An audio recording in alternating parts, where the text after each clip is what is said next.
ताज्या बातम्या विचार नव्हे त्यासाठी सचोटी न्यूज चॅनल बघायलाच हवे।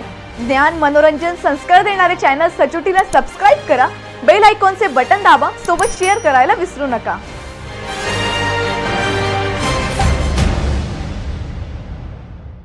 चाळीसगाव तालुक्यातील मेहुणबारे व खडकीसीम येथील गिरणा विद्याप्रसारक मंडळाशी संबंधित संस्थांमध्ये शिक्षक व शिक्षकेतर कर्मचारी नियुक्ती प्रक्रियेत गैरव्यवहार झाल्याचा आरोप समोर आलाय।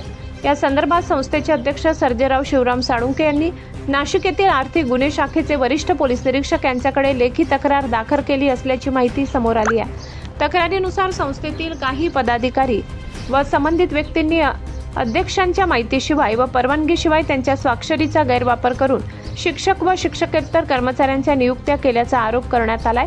तसेच काही नियुक्त्या बॅकडेट पद्धतीने दाखवून शासनाचा वेतन अनुदानातून मोठ्या प्रमाणात रक्कम काढण्यात आल्याचा संशय व्यक्त करण्यात आलाय।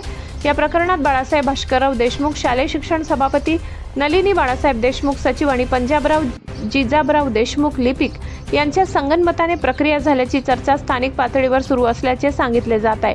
तसेच ही प्रक्रिया चाळीसगाव येथील राष्ट्रीय विद्यालयाचे माजी मुख्याध्यापक श्री प्रकाश पाटोडे सर यांच्या माध्यमातून पार पडल्याचा आरोप करण्यात आल्याची माहिती मिळत आहे। दरम्यान तक्रारीत पुढे असेही नमूद करण्यात आले की राष्ट्रीय विद्यालयाचे माजी मुख्याध्यापक श्री प्रकाश पाटोडे सर आणि जिल्हा परिषदेचे प्राथमिक शिक्षक श्री सुधीर पाटील सर यांनी तालुक्यातील अनेक शाळांना बोगस मान्यता व शालार्थ आयडी मिळवून देण्यासाठी मदत केल्याचा संशय व्यक्त केला जात आहे।